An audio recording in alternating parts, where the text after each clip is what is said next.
شہزادی فرماتی اے میرے اللہ مجھ میں میرے نفس کو حقیر بنا دے، مجھ میں میرے نفس کو حقیر بنا دے اور اپنی شان کو مجھ میں عظیم بنا دے۔ الحمدللہ شہزادی کا جملہ میں اور آپ سماعت کریں، پروردگار کا شکر ہے، مجھ میں اپنی شان کو عظیم بنا دے، اور اس کے بعد فرمایا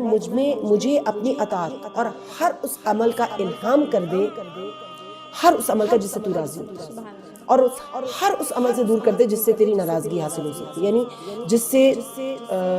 سے تو ناراض ہو سکتا ہے، ہر اس عمل سے مجھے دور کر دے۔ اب دیکھیے